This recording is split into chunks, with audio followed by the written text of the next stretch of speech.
Wir haben überall Kriegstreiber mit einer Kriegsrhetorik, offensichtlich, die diesen Krieg offensichtlich wollen. Und darum ist Taurus, das überhaupt zu diskutieren, nicht nur unglaublich dumm, es ist fahrlässig und setzt Deutschland und alle unsere Nachbarn einer erheblichen, erhöhten, riskanten Kriegsgefahr aus. Und die Menschen haben zu Recht Angst. Es ist wirklich dramatisch, was hier passiert. Deutschland ist im Blindflug, weil wir gesteuert werden von Menschen, die eigentlich von den Themen gar keine Ahnung haben. Also das ist wirklich so eine unglaubliche, ich sag's einfach mal so auf gut Deutsch, Verarsche der Deutschen, dass es wirklich nur so kracht. Es ist angeschoben vom Tiefenstaat. Die deutschen Grenzen müssten doch sofort zugemacht werden. Mein großes Dankeschön aussprechen an die mutigen Menschen, die in dieser schweren Zeit unter Repressalien jeden Montag auf die Straße gegangen sind. Was glauben Sie, was hier passieren würde, wenn wir in der Regierung sitzen würden? Glauben Sie, das wäre hier leer? Hier würde gearbeitet, und zwar 24 Stunden 7.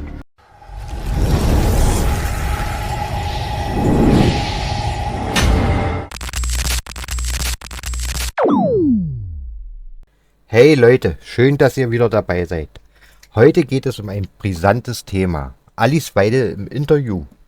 Hast du dich auch schon gefragt, wie wir den drohenden Krieg verhindern und unser Land retten können? Alice Weidel fordert klar, Grenzen schließen und handeln, bevor es zu spät ist. In diesem Video erklärt Frau Weidel, warum es jetzt dringend notwendig ist, unsere Souveränität zu bewahren und welche Konsequenzen auf uns zukommen könnten, wenn wir nicht sofort handeln. Sie spricht klare Worte und nennt die drängendsten Themen, die uns alle betreffen. Du willst wissen, wie sie die Zukunft Deutschlands sieht und was sie gegen die Gefahr einer Eskalation tun will? Dann bleib dran, es wird spannend. Vergesst nicht, das Video zu liken, zu abonnieren und mir deine Meinung in den Kommentaren zu hinterlassen. Ich freue mich auf den Austausch mit euch. Auf geht's! Ja, sehr geehrte Frau Dr. Alice Weidel, das Wetter hier in Berlin ist heute stürmisch. Hinter uns knattert die Deutschlandflagge im Wind. Wir gehen auch auf einen stürmischen Wahlkampf zu, auf einen knackigen, kurzen, intensiven Wahlkampf. Deutschland wird dieser Tage an die Wand gefahren und jetzt interessiert mich besonders, welchen Schwerpunkt werden Sie denn in diesem Wahlkampf setzen? Es geht um Krieg, es geht um die Zerstörung der Wirtschaft, um den Great Reset und es geht um die Sicherheitsfrage in diesem Land. Wo werden Sie denn genau den Fokus drauf legen? Sie haben mit dem Wetter angefangen, Herr Magnet. Erstmal herzlich willkommen hier in Berlin. Das ist hier unser Vorstandsraum, in dem wir uns befinden. Und hier werden wichtige Entscheidungen getroffen. Sie haben gerade über das Wetter gesprochen. Das Wetter steht stürmisch, regnerisch für den Zustand Deutschlands. Das ist auch der Grund, warum frei nach fast schon italienischen Verhältnissen hier die Regierung implodiert ist, aufgrund einer absolut unseriösen Politik, die hier gemacht wird.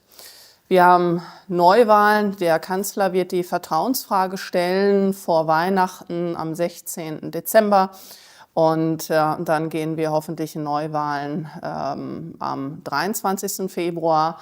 Und es gibt sehr viel zu tun. Sie haben mich nach den Schwerpunkten gefragt. Ich glaube, wir haben Schwerpunktsetzung vor allen Dingen im innenpolitischen Bereich, im wirtschaftspolitischen Bereich. Also ich werde die AfD konzentrieren auf wirtschafts-, finanzpolitische, steuerpolitische Fragestellungen. Denn der ordnungspolitische Rahmen in der Bundesrepublik Deutschland stimmt seit Jahren nicht mehr. Wir haben staatsinterventionistische Eingriffe in die Wirtschaft, die frei einer grünen Transformationsideologie folgen. Es fing an mit dem dirigistischen Verbrennerverbot, also eine Flottenverbrauchsobergrenze 2018. Das war eigentlich schon de facto der Verbot des Verbrennermotors und damit eine asymmetrisch starke Schädigung des deutschen Rückgrades, nämlich der Automobilindustrie. Wir haben gesehen an den Zahlen der letzten Jahrzehnte, der Automobilsektor ist der stärkste Exportsektor. Das sehen Sie bei uns in der Handelsbilanz. Und vor allen Dingen auch der stärkste Sektor, in dem Arbeitsplätze gebunden sind. Also an diesen 2 Faktoren konnten Sie sehen, es ist das Rückgrat nebst der Chemieindustrie, der Pharmaindustrie, der verarbeitenden Industrie, des Maschinenbaus, der Zuliefererindustrie. Und es hat alles mit diesem dirigistischen Eingriff angefangen. Eine einseitige Schädigung der deutschen Industrie. Dann ging es weiter mit diesem völlig verantwortungslosen Eingriff in unsere Energieversorgung. Deutschland hat die höchsten Energiepreise weltweit. Und das, obwohl wir Industrienation sind. Das ist natürlich der Killer für jede Produktion, für jede Wertschöpfung. Dann haben Sie nicht nur hier einseitig die Kernkraftwerke, im Übrigen durch Angela Merkel, durch die CDU, abgeschaltet, weil wir dürfen nicht vergessen, hier wird die ganze Zeit auf die Ampel gebasht, draufgeschlagen, aber der Verursacher ist die CDU gewesen und die CDU ist in sämtlichen Landesregierungen mit den Grünen in einer Landesregierung. Und jetzt hat es ja auch jüngst Markus Söder gesagt, man will sich das offen halten, mit den Grünen in eine Regierung zu gehen. Also vielleicht das auch schon das vorwegzunehmen. Mit der CDU in der Regierung wird es entweder nur eine GroKo geben, also eine Koalition mit der SPD, oder eine Koalition mit den Grünen oder vielleicht mit beiden zu dritt drin. Also es wird kein politischer Wandel erfolgen und diese ideologiegetriebene Politik einfach weitergemacht. Aber lassen Sie mich das noch ausführen zu der Energiepolitik. Es fing an mit Fukushima Daiichi, mit der Explosion oder mit dem Störfall von Fukushima 2009 ist das meines Wissens gewesen, dass Frau Merkel, die erste grüne Kanzlerin hier in der Bundesrepublik Deutschland, sich anschickte, Mensch, so eine Tsunamiwelle könnte ja auch den Rhein hoch und runter rasseln und hier alle Kernkraftwerke mitreißen. Ja, damit wurde ja, so mit diesem Angstszenario wurde ja tatsächlich gearbeitet. Mensch, wir schalten jetzt alle Kernkraftwerke ab. Und dabei hatte Deutschland über Jahrzehnte die sichersten Kernkraftwerke. Und wir hatten über Jahrzehnte eine sicherste und die günstigste Energieversorgung weltweit. Und das hat man einfach politikseitig über Bord geworfen. Auch ein dirigistischer Eingriff des Staates, der Regierung, einer grünen Transformationsideologie in die Energieversorgung einer Industrienation. Und damit hat man uns jetzt über 1,5 Jahrzehnte aus dem Wettbewerb geschossen. Und die Ampel hat das Ganze natürlich noch pervertiert. Und wir haben hier jemanden sitzen, wie beispielsweise Habeck, ein Vizekanzler, der wirklich vom Sujet überhaupt gar keine Ahnung hat. Und grundsätzlich ist es das Problem in der deutschen Politik, dass sie hier auch ausbildungs- und berufserfahrungstechnisch eigentlich de facto eine Resterampe sitzen haben. Sie haben eine sehr starke Elitenbildung in den USA, wo wirklich sehr gute Leute auch drin sitzen. Das haben sie auch in Großbritannien. Die Leute sind einigermaßen ordentlich ausgebildet, haben auch Berufserfahrung. Hier haben sie das eigentlich mehrheitlich nicht. Also sie haben hier eine Zusammensetzung von Studienabbrechern. Gucken Sie sich eine Claudia Roth an. Und ich möchte jetzt gar nicht so auf die einzelnen Personen drauf, ganz zu schweigen von Annalena Baerbock, aber sie haben einen Vizekanzler wie Robert Habeck, der Wirtschafts- und Energieminister ist. Das sind so wichtige Ministerien für einen Industriestandort wie Deutschland. Und der Mann der hat überhaupt gar keine Ahnung. Also er hat das nicht studiert, er hat, glaube ich, Philosophie studiert, dann Kinderbücher geschrieben, macht er immer noch. Und wenn er sich wenigstens nebenher fortgebildet hätte. Der Mann weiß nicht, was eine Insolvenz ist, er kann es nicht beschreiben. Er kann nicht beschreiben, was der Energiebedarf Deutschlands ist. Er kann nicht beschreiben, was eine Inflation ist. Er kann nicht unterscheiden, also ich meine, ich will das gar nicht, es ist wirklich dramatisch, was hier passiert. Deutschland ist im Blindflug, weil wir gesteuert werden von Menschen, die eigentlich von den Themen gar keine Ahnung haben. Wir viel zu wenig wirtschaftspolitischen Sachverstand haben.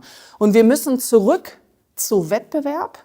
Wir müssen zurück zu einer vernünftigen Energieversorgung durch ein nachhaltiges Energieangebot. Dazu gehören nebst fossilen Angeboten Öl und Gas natürlich die Wiederinbetriebnahme der Kernkraft. Ohne das wird es überhaupt gar nicht gehen. Und wir müssen unbedingt weg von diesem Flatterstrom, Sonne und Wind, damit können Sie nichts anfangen. Sie haben solche Wellen, Sie haben Spitzen, dann müssen Sie den Strom abverkaufen und zwar zu einem Negativpreis. Das heißt, das müssen Sie bezahlen, dass Sie es abverkaufen können beim negativen Preis. Das muss man sich mal vorstellen, so idiotisch kann man gar nicht sein. Aber das ist Staatsinterventionismus und pure Planwirtschaft, dass die Leute das hier nicht verstehen, das ist völlig klar. Aber für Wirtschaftswissenschaftler ist das voll eindeutig. So, und wenn Sie aber zu wenig haben, müssen Sie zukaufen. Und dann haben wir diese Woche ja von dem Bettelbrief, von diesem peinlichen Bettelbrief von Habeck gelesen, der perdu die französische Energieministerin oder wen auch immer da angeschrieben hat. Ach Mensch, komm, also können wir nicht den französischen Atomstrom dazu kaufen. Also französischer Atomstrom und tschechischer und polnischer, das ist alles in Ordnung, aber die deutsche Kernkraft, die kann man zerstören. Und das ist eine Lüge gegenüber dem deutschen Steuerzahler, dem Energiekonsument, der dafür explodierende Preise zahlen muss. Also das ist wirklich so eine unglaubliche, ich sag's einfach mal so auf gut Deutsch, Verarsche der Deutschen, dass es wirklich nur so kracht. Also man kann, Sie merken, ich komme ein bisschen ins Reden, ich höre jetzt auch auf. Das sind einfach meine Themen, ja, mit denen ich auch Wahlkampf machen werde. Und ich glaube auch, das sind so Themen, die mir nicht nur Spaß machen, sondern mit denen ich mich auch jahrelang beschäftigt habe.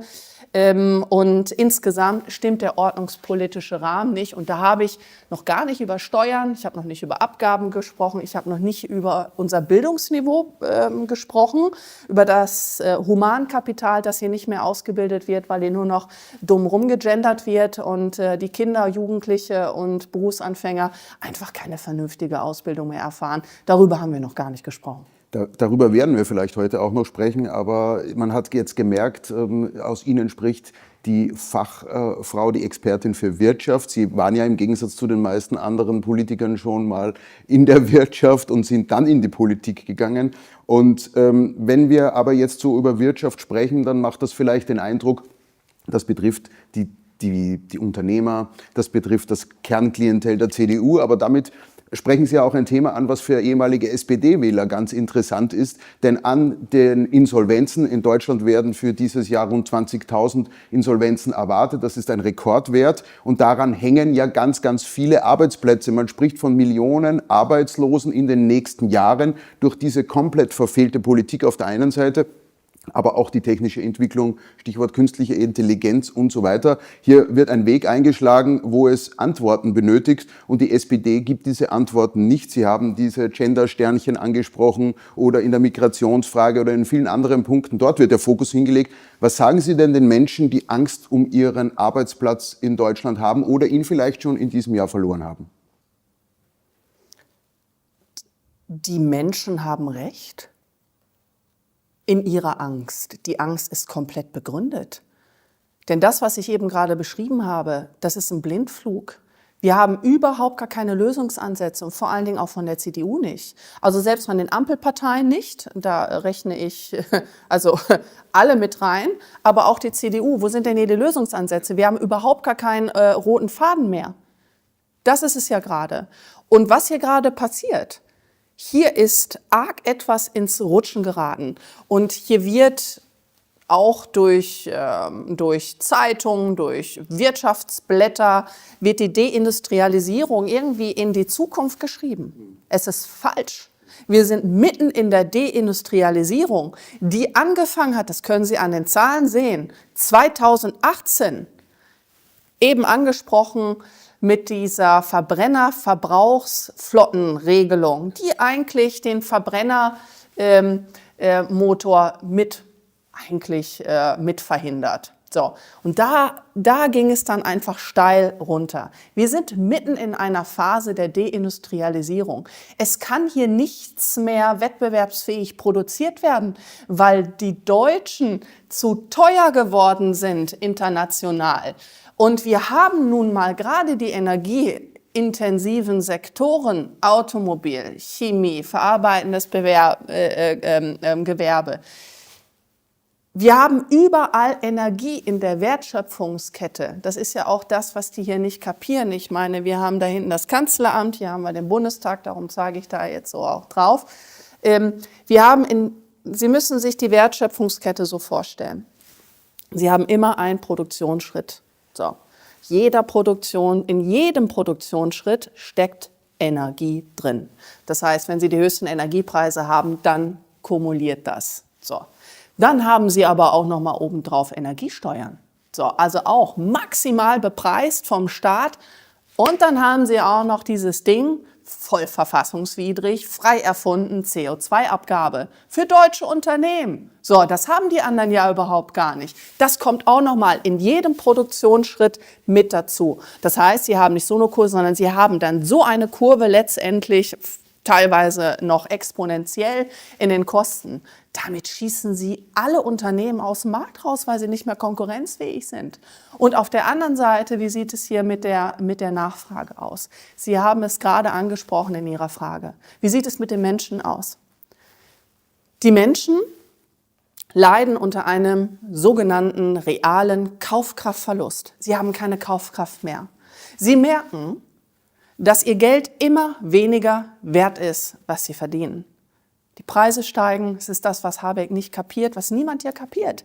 Wir haben es hier mit so hohen, sehr starken, gravierenden inflatorischen Tendenzen zu tun, dass nicht nur einer arbeiten muss, sondern gleich 2 Leute arbeiten müssen. So, und das ist hier gängiges Prinzip. Dann steigen die Mieten, ne? Wir haben eine Vermögenspreisinflation, alles steigt, Lebensmittelpreise. Man muss mal hier in den Supermarkt reingehen, was hier eigentlich los ist. Die Leute können das überhaupt sich gar nicht mehr leisten. Und dann geht's weiter mit dem Auto, das Pendeln zum Arbeitsplatz. So, wer soll denn das eigentlich alles noch an der Zapfsäule bezahlen? Und das ist alles, und das gehört zur Wahrheit dazu, es ist künstlich teuer gemacht. Warum? Weil die grüne Ideologie genau das, was sie meint, dass es schädlich ist, prohibitiv verteuert. Sie wollen es verteuern, um diese Formen aus dem Markt herauszunehmen und für den Verbraucher unattraktiv zu machen, dass er sich das nicht mehr leisten kann. Sie wollen, dass hier nicht mehr produziert wird. Habeck hat das noch gefeiert. Ach Mensch, CO2-Ausstoß ist um 25% zurückgegangen. Ja, warum denn? Weil hier nicht mehr produziert wird. Hier werden die Werke abgeschaltet vom BASF, von Bayern. Die Leute verstehen nicht, was hier eigentlich los ist. Im Großanlagenbau, diese Maschinen werden, Sie merken schon, ich werde ein bisschen sauer gerade, die Maschinen werden abgeschaltet. Es wird weniger produziert. Darum weniger CO2-Ausstoß, weil hier die ganze Industrie kaputt gemacht wird. Das ist doch die ganze Wahrheit. Und die Menschen haben zu Recht Angst. Und darum sage ich ganz klar, diesen Zukunftsplan für Deutschland habe ich hier im Bundestag vorgestellt. Und welche Reformen eine AfD-Regierung die ersten 100 Tage machen würde. Und stattdessen wird hier der Sitzungsplan auch von der CDU ausgesetzt, wo hier alles ins Rutschen gerät. Hier ist Stillstand. Wir sitzen hier alleine. Hier ist niemand im Deutschen Bundestag. Was glauben Sie, was hier passieren würde, wenn wir in der Regierung sitzen würden? Glauben Sie, das wäre hier leer? Hier würde gearbeitet, und zwar 24 Stunden 24 Stunden am Tag, 7 Tage die Woche, um hier Reformen auf den Weg zu bringen. Wiedereinschaltung der Kernkraftwerke, Steuern runter, Verbrauchssteuern runter. Warum ist die Mehrwertsteuer bei 19%? Energiesteuern absenken, CO2-Abgabe abschaffen, Ausstieg aus dem Ausstieg der Kohlekraft. Na, wir müssen unsere Kohlekraftwerke wieder anstellen. Dann brauchen wir Erdgaslieferungen, und zwar günstiges Erdgas, und zwar aus Russland. Wir müssen insgesamt die Kosten für die Energieproduktion runterbekommen. Und Sie gucken schon auf die Uhr. Das sind einfach nur die Maßnahmen, die in der Wirtschaftspolitik Und die wichtigste Maßnahme in der Migrationspolitik wird ja gar nicht gemacht. Wir haben ja eine uferlose Massenmigration, eine Masseneinwanderung von Menschen, die uns einfach hier überrennen, die Grenzen überlaufen, ihre Pässe vorher wegschmeißen. Seit 2015 6,6 Millionen registriert, unregistriert weiß niemand so genau. So, und da muss es doch ganz klar sein, dass wir unsere Grenzen schützen. Die deutschen Grenzen müssten doch sofort zugemacht werden und die Grenzen kontrolliert. Das alles wird nicht gemacht. Hier ist ein Schlendrian in Deutschland eingetreten und die Hauptverantwortung in diesem Informationsdefizit, das tragen nicht Sie, aber die Mainstream-Medien in Deutschland, die das alles mit durchwinken. Und woran liegt das? Es gab letztens mal irgendwann eine interessante Statistik. In Deutschland sind 41% der Journalisten Grünwähler. Was wollen Sie davon denn eigentlich noch erwarten? Und dementsprechend braucht es dringend Reform. Ich habe jetzt gerade nur einen Teil hier aufmetern können, aber das gibt Ihnen mal eine Idee, was hier eigentlich los ist. Leer, hier wird nicht gearbeitet. Hier wird nicht gearbeitet. In der schwersten Wirtschaftskrise wird im politischen Berlin hier nicht gearbeitet. Ich weiß nicht, was Merz und Scholz machen. Liegen die jetzt hier in den Betten rum? Ich habe keine Ahnung. Auf jeden Fall wird hier nicht gearbeitet. Unglaublich. Sie haben einige wirklich tiefgreifende Reformen angesprochen. Hier würde sich manches einfach komplett ändern, wenn diese Vorhaben von Ihnen umgesetzt werden. Wie kommt man denn dorthin, dass die AfD Gestaltungsmöglichkeit bekommt? Jetzt werden Sie in den Umfragen aktuell sehr stark gehandelt. Der zweite Platz scheint Ihnen offenbar schon sicher. Es kann noch viel passieren in den nächsten beiden Monaten. Wir haben eine Umfrage gemacht bei unseren Auf 1 Zuschauern, wo nach rund 25% glauben, da kommt noch etwas, da passiert noch einiges bis zum Februar. Da werden die Dinge noch mal grundlegend in Bewegung geraten. In den USA hat sich unter der Führung von Donald Trump diese Make America Great Again Bewegung etabliert. Dort haben kritische Widerstandsgruppen, Unternehmer, allen voran Elon Musk, sich zusammengetan. Selbst Leute aus der Demokratischen Partei sind übergelaufen zu den Republikanern unter diesem Banner America wieder great zu machen. In Österreich gab es ein ähnliches Zusammenwirken, sehr stark mit der Straßenprotestbewegung, mit dem Corona-Widerstand, die alle gesagt haben, gemeinsam mit Herbert Kickl machen wir eine Wahl gegen dieses zerstörerische System. Wie ist denn Ihr Standpunkt zu der kommenden Wahlbewegung, die ja sehr kurz sein wird? Rufen Sie hier alle guten Kräfte auf, mitzuwirken, mit sich einzureihen in Ihre große Wahlbewegung? Oder sagen Sie, das ist Parteisache, hier sollen die Parteien ihren Job machen, wir haben Parteimitarbeiter? Oder gibt es von Ihnen auch ein Angebot in Richtung des Straßenprotests der vielen zivilgesellschaftlichen Organisationen, die sich in den letzten Jahren mit Migration, mit Corona entwickelt haben? Ja, leider mit der Migration ja eher weniger, aber völlig berechtigterweise mit der Corona-Maßnahmenpolitik, das, was Sie gerade auch ansprechen. Es gab und es gibt Montagsdemonstrationen und da möchte ich das einfach nochmal ansprechen und mein großes Dankeschön aussprechen an die mutigen Menschen, die in dieser schweren Zeit unter Repressalien jeden Montag auf die Straße gegangen sind. Das war eine ganz wichtige Bewegung von den Menschen, von der allgemeinen Bevölkerung. Wir haben hier nur als AfD, sage ich jetzt mal, nur den parlamentarischen Job dafür gemacht und das kulminierte in der Verhinderung der Impfpflicht. Impfpflicht für Corona mit einem hochexperimentiellen Impfstoff, der nicht ausreichend getestet wurde, der Menschen krank gemacht hat. Menschen sind verstorben und auch das muss aufgearbeitet werden. Da ist es viel zu ruhig und auch hier wieder ein totales Versagen der Medien, der Mainstream-Medien. Das wird einfach überhaupt nicht aufgearbeitet. Also das ist eigentlich unglaublich, was da gemacht wurde. Also ich glaube, Scholz ist das gewesen, der sich dort versprochen hat. Der hat gesagt, ja, wir sind jetzt hier, ne, die Menschen werden zu Versuchskaninchen.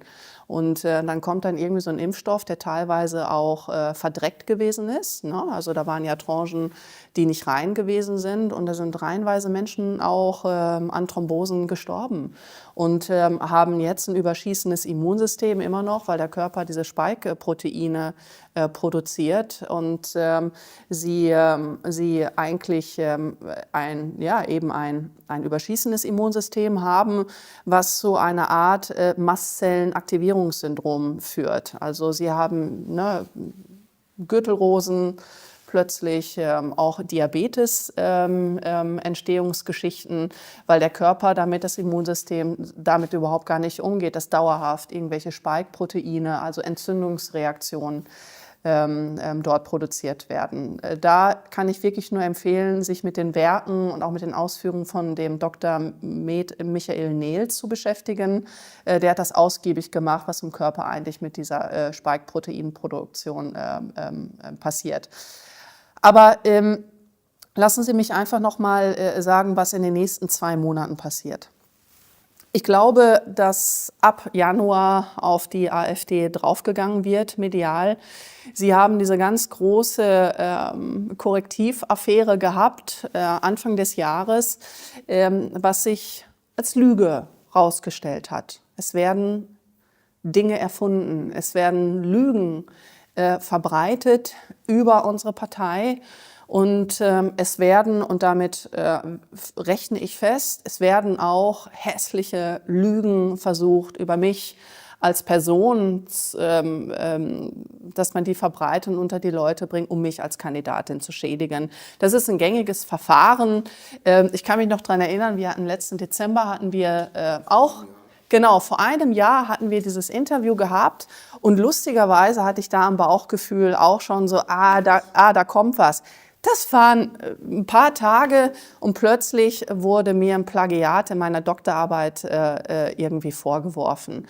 Und das ganze Ding ist nachher, also das geht, das läuft darauf hinaus, hat sich in Luft aufgelöst, dass man meine Reputation und meine Glaubwürdigkeit versucht, einfach zu untergraben, zu unterminieren, entgegen dieser ganzen Schießbudenfiguren, die hier im Rennen sind. So.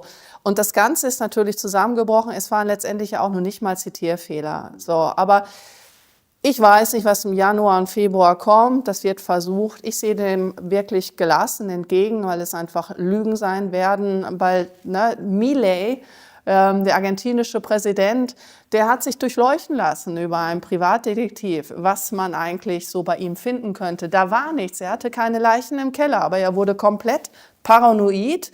Der wollte seinen Wagen nicht mehr stehen lassen, weil er Angst gehabt hat, dass ihm da irgendwelche Sachen, ich sage jetzt mal Drogen oder sonst irgendwie Geldscheine dort platziert werden könnten, um ihm irgendwas unterzuschieben. Und damit wird einfach gearbeitet. Das ist wirklich ekelhaft, aber wir haben nun mal einen völlig korrumpierten Inlandsgeheimdienst, den Verfassungsschutz, der sich auch solche Sachen auch mit ausdenkt, denken könnte. So, ich muss das ja ganz rechtlich einwandfrei hypothetisch sagen, aber wenn Sie mich fragen, Korrektiv als diese schmierige linken Kampagnenorganisation ist aus meiner Sicht, und ich rücke von dieser Meinung auch nicht ab, das ist meine persönliche Meinung, die ich äußern darf, Korrektiv und andere Blätter sind eine Tarnorganisation, eine Unterorganisation des Verfassungsschutzes selbst, die eigentlich das ganze Zeug dann irgendwie rausdonnern und unter die Leute bringen, so an Lügen, die man da irgendwie zusammensammelt. Ekelhaft. Das weiß fast schon die ganze Welt, nur in Deutschland wird nicht darüber gesprochen. Klar. Beispielsweise der renommierte Journalist Dr. Schellenberger hat analysiert, wie das Korrektiv und wie entsprechende NATO-Geheimdienste bei der EU-Wahl eingegriffen haben, wie sie bei Potsdam mit drinnen hängen. Also es ist hier wirklich ein giftiges Gebräu, was hier gemixt wird, und wir werden in den nächsten Wochen wieder erleben, was tatsächlich dann umgesetzt wird. Ich möchte Sie jetzt noch einmal kurz auf diese Frage festnageln. Wir haben eine große Aufmerksamkeit auf dieses Interview von vielen Nicht-Parteimitgliedern, die aber in irgendwelchen Strukturen organisiert sind. Sie haben die Montagsproteste angesprochen. Wir haben das einmal analysiert, dass weit über 1 Million Menschen in den Hochzeiten jeden Montag auf den Straßen waren, auf ganz Deutschland verteilt. Diese Menschen, die jetzt auch noch in verschiedenen Protestgruppen unterwegs sind, laden Sie die ein, mit Ideen mitzumachen bei dieser Wahlbewegung, vielleicht sich auch den einen oder anderen als Experten, auch wenn er kein AfD-Parteibuch hat, mit in die Bewegung zu holen, und wird ein Wahlerfolg und eine Erstarkung der AfD auch für diese Strukturen zum Vorteil gereichen. Denn man sieht ja, dass versucht wird, auf parlamentarischer Ebene ihren Einflussbereich aufgrund der radikalen Reformen zu beschneiden und zu verunmöglichen, wo es nur geht, so wie das jetzt auch beispielsweise in Thüringen geschieht. Dass man dann auch einen anderen Weg mit einschlägt bis zu dem Zeitpunkt, wo man die parlamentarische Macht hat, hier wirklich den Laden umzukrempeln. Wir binden bereits Millionen von Wählern, genau wie es die FPÖ in Österreich auch tut. Sie sehen, vielleicht lassen Sie mich einen Schwenk nach Österreich machen. Dort hat Herbert Kickl einen fulminanten Wahlerfolg eingefahren.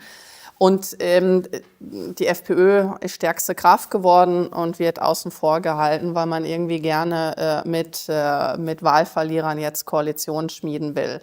So, ich glaube, und damit wieder zurück die Übertragung nach Deutschland. In Thüringen waren wir auch Wahlsieger. In Brandenburg und Sachsen haben wir super Wahlergebnisse eingefahren, nämlich 1/3 der Wähler. So, die AfD wird strukturell außen vor gehalten durch eine Blockadepolitik. Ich muss auch sagen, ich möchte diesen Brandmauerbegriff, der da etabliert wurde, überhaupt gar nicht mehr verwenden, weil es ist letztendlich eine Blockade. Es ist eine Blockade und ein Raushalten von Millionen von Menschen, von Wählerstimmen. Und das ist an sich eigentlich schon undemokratisch, dass man so etwas tut, ergänzt durch die ganzen Possen mit irgendwelchen Parteiverbotsverfahren etc. pp. Also wirklich auch, das haut dem Fass den Boden aus, ja? Die Ausgrenzung von Millionen von Wählern. So, und ich glaube, dass sich diese Blockadepolitik dauerhaft nicht durchhalten lässt. Und das kann ich Ihnen ganz einfach erklären. Gucken Sie sich das Chaos in den ostdeutschen Bundesländern an. Sie haben in Sachsen immer noch keine Regierung. Der Kretschmer wird das auch nicht schaffen. Also das ist so, also der kann sich seinen Ministerpräsidentenjob, glaube ich, so ziemlich abschminken. Die CDU hat sich eingemauert. Die CDU hat sich innerhalb ihren eigenen gezogenen Mauern, hat sie sich jetzt da völlig verrannt, strategisch. Und sie hatten nur noch die Möglichkeit, mit linken Chaoskoalitionen da irgendwie sich selbst zu retten. Das wird aber nicht funktionieren, weil sie intrinsisch haben sie völlig instabile Koalitionen. Und dementsprechend lässt sich das nicht durchhalten. Und wenn Sie hier diese ganze Hampelei auf Bundesebene sehen, dass Friedrich Merz hier mitmacht, also wirklich eine Fortsetzung von Angela Merkel, was sich hier präsentiert durch die Person von Friedrich Merz, der ja einfach mithilft, die Tagesordnung hier abzusetzen, dass hier kein Betrieb mehr herrscht, dass hier nicht mehr gearbeitet wird und der sich auch ganz offen die Koalition dann eben mit SPD und mit Grünen da offen hält, dann wissen Sie doch genau, wo die Reise hingeht. Und das wird die AfD stärken. Ich bin fest davon überzeugt, dass immer mehr Menschen uns ihr Vertrauen aussprechen. Und wir werden uns dann auch nicht mehr in Bereichen von 20% bewegen, sondern langfristig auch von 30 und von 40%. Weil dieses Chaos kann nur eine Partei lösen und das ist die Alternative für Deutschland, das sind wir. Ich habe deswegen vorhin auf die Uhr gesehen, weil Sie ganz viele Journalistenanfragen haben. Draußen drängeln sich die Teams, beispielsweise von der ARD, und Sie waren so freundlich, uns heute vorzuziehen. Deswegen mache ich 2 ganz kurze Fragen, die ich noch ganz wichtig auf meiner Liste habe. Gern. Vielleicht können wir die kurz abhandeln. Wir erleben gerade aktuell, alle Parteien wollen Taurus liefern. Alle Parteien sagen, man muss gegen Russland in den Krieg ziehen. Selbst aus der SPD natürlich, ja, wir müssen kriegstüchtig werden. Pistorius hat ja schon anklingen lassen, auch Merz würde Taurus liefern. Die AfD bleibt dabei, es gibt keine Taurus für die Ukraine und es gibt keine Unterstützung, keine Waffenunterstützung für die Ukraine. Wir als AfD gehen sogar noch weiter. Wir sagen ganz klar von Anfang an, keine finanzielle Unterstützung, keine Waffen und vor allen Dingen schon überhaupt gar keine Soldaten für die Ukraine. So. Was es braucht, sind diplomatische Gespräche und ein Waffenstillstand. Wir treten ein, ich persönlich trete ein für ein Moratorium. Sofortiger Waffenstillstand und diplomatische Verhandlungen. Aber da Sie mich ja auch auf Taurus angesprochen haben, ist eine ganz wichtige Frage. Und da erlauben Sie mir, dass ich dann doch ein bisschen aushole. Es ist völlig außer Frage, dass Deutschland Einfluss auf den Verlauf in diesem Krieg hätte. Deutschland hat alle Hebel der Macht außer Hand gegeben. Wir werden nicht mehr ernst genommen, wir haben nicht mal eine Armee, wir haben keine Wehrpflicht, wir haben hier einen Hippie-Staat geschaffen und uns nimmt international überhaupt niemand mehr ernst. Das heißt, wir haben uns dazu entschieden, keine Rolle mehr zu spielen international. Das ist die Ausgangsposition. Wir haben eine Armee, die nicht für die eigene Landesverteidigung mehr taugt. So. Wir haben jetzt einen Verteidigungsminister, der die Bundeswehr ertüchtigen will.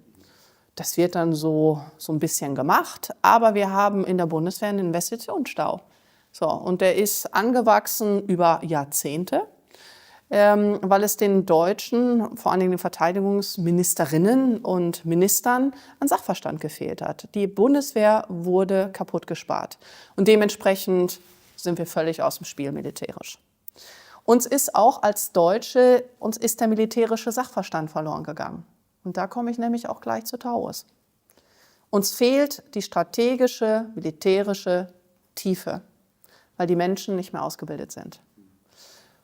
Und das merken Sie an dieser Taurus-Frage. Was bedeutet Taurus?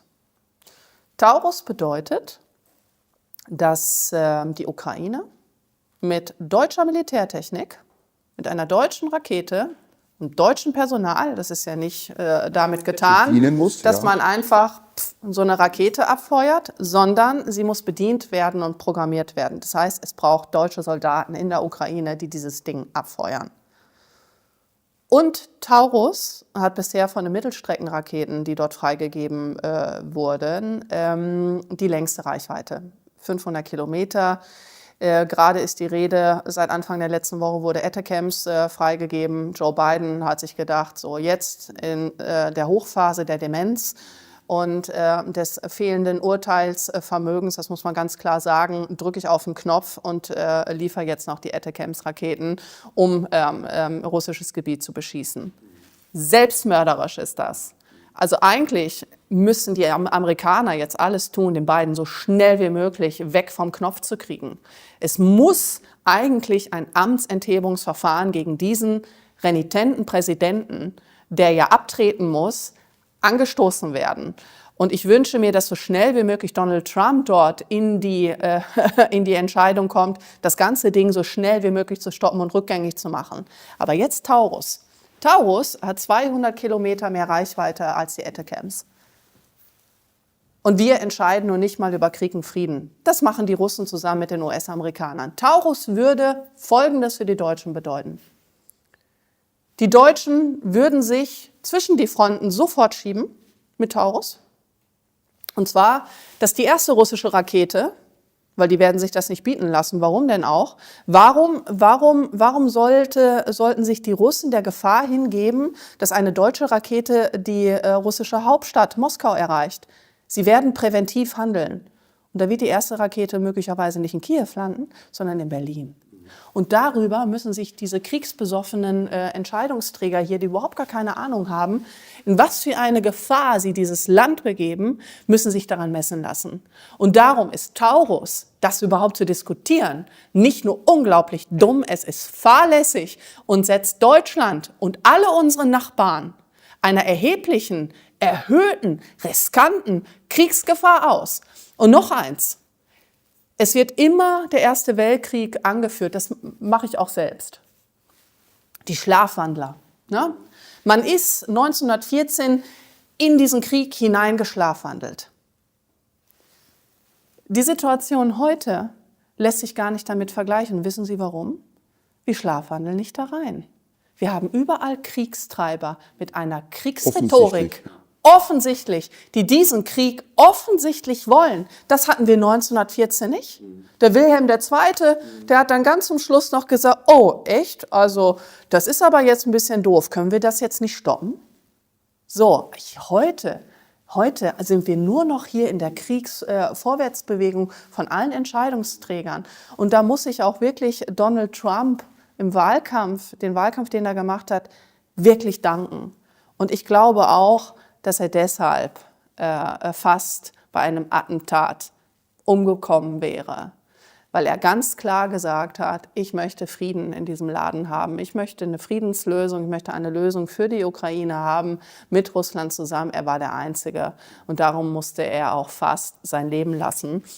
Und das hängt aus meiner Sicht alles zusammen.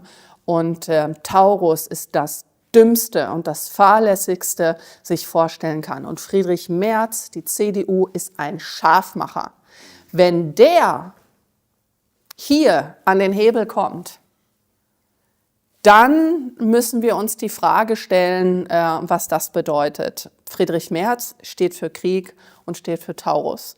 Und darum sollte man die Alternative für Deutschland uns in diesem Wahlkampf so stark machen, dass wir das Ding und die Kriegsgefahr für Deutschland deutlich verringern und vor allen Dingen gänzlich verhindern. Sie haben in diesem Interview die Pharmakonzerne angesprochen. Sie haben jetzt die Rüstungsindustrie, man kann sagen, attackiert, indem Sie nicht wollen, dass der Krieg weiter eskaliert. Diese Dinge hat auch Donald Trump getan. Sie haben das Deep State-Attentat auf ihn angesprochen.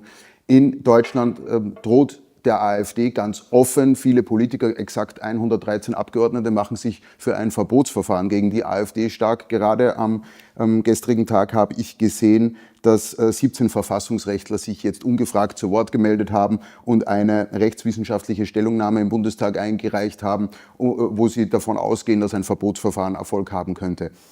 Es ist vollkommen offensichtlich so, wie diese Aufstufungen auch des Verfassungsschutzes immer genau rechtzeitig zum Wahlkampf erfolgen, wie etwa in Bayern oder in anderen Bundesländern.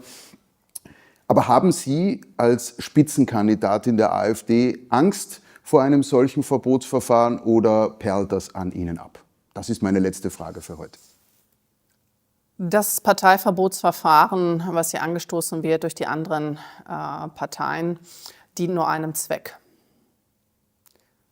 die Kriminalisierung der Alternative für Deutschland und unsere Verhinderung. Dabei wird vergessen, dass wir lediglich ein Ventil sind. Wir binden Millionen von Wählern. Ich repräsentiere diese Wähler nur. Und dementsprechend versucht man, auf die AfD draufzugehen und auch auf mich jetzt als Spitzenkandidatin persönlich. Und das beeindruckt mich überhaupt nicht. Damit ist zu rechnen. Wir haben hier mittlerweile Prozesse in diesem Staat, die mich wirklich an Rogue Regimes, also wirklich an Staaten erinnern, in denen auch demokratische Meinungsbildungsprozesse außer Kraft gesetzt werden. Und ich habe den Verfassungsschutz wiederholt kritisiert, weil der Verfassungsschutz eine abhängige Behörde ist. Diese Behörde berichtet an das Innenministerium. Diese Menschen haben alle Parteibücher und sie haben natürlich nicht das Parteibuch der Alternative für Deutschland. Wir werden ja überall rausgehalten, diskriminiert und angeschossen und verunglimpft. Und sie haben mit dem Verfassungsschutz eine Behörde, die über Jahre hinweg die Alternative für Deutschland dämonisiert. Schauen Sie in unser Programm, da sehen Sie ein hochfreiheitliches Programm. Wir stehen für direkte Demokratie, wir wollen mehr Demokratie haben. Wir stehen für ein liberales, wirtschaftspolitisches Programm. Liberal, ich weiß, dass in manchen Kreisen dieser Begriff verfemt ist. Ich muss aber auch ganz ehrlich sagen, dann hat man den Begriff Liberalismus einfach auch nicht verstanden, weil der klassische Liberalismusbegriff eins bedeutet, und zwar Schutz der Person, der Persönlichkeit, Schutz des Eigentums und Schutz der Freiheit. Das sind die drei Begriffsketten aus dem Liberalismus. Und darum ist die Alternative für Deutschland in ihrem wirtschaftspolitischen Programm eine freiheitliche, liberale Partei, weil sie das Eigentum der Bürger schützt. So, ich will jetzt gar nicht weitergreifen, aber Sie sehen, wir haben ein freiheitlich-konservatives Wahlprogramm, was mehr Freiheit und mehr Demokratie für die Menschen will. Und dementsprechend ist das, was da alles so an Lügen verbreitet wird über die Alternative für Deutschland, etwas, was aufgesetzt ist. Das ist angeschoben vom tiefen Staat, kann man eigentlich fast schon sagen. Das sind behördliche Strukturen, die uns kriminalisieren, die uns diskreditieren und vor allen Dingen gegen die Verfassung verstoßen. Und zwar dahingehend, in unserer Verfassung, obwohl eine Verfassung haben wir ja gar nicht, wir haben ein Grundgesetz, ne? Auch das wird immer wieder verwechselt. Verfassungsschutz ist eigentlich schon ein falscher Begriff, wir haben das Grundgesetz. Im Grundgesetz ist verankert, dass alle Parteien gleich behandelt werden müssen im Parteienwettbewerb. Und was macht der Verfassungsschutz? Die sogenannte, der Inlandsgeheimdienst, der das Grundgesetz schützen soll, er durchbricht genau die Gleichheit im Parteienwettbewerb und spricht uns das ab. Und dementsprechend ist der Verfassungsschutz selbst ein Verfassungsfeind. Und damit sollte man sich beschäftigen und auch diese Möchtegern-Juristen, die sich da jetzt aufgesattelt haben, offensichtlich keine Alternative für Deutschlandwähler, sondern irgendwelche Grünen, SPD-Wähler, CDU-Wähler und das ist einfach so. Wir warten es mal ab. Danke, Frau Dr. Weidel, für Ihre Zeit und dieses ausführliche Interview. Dankeschön, Herr Magnet.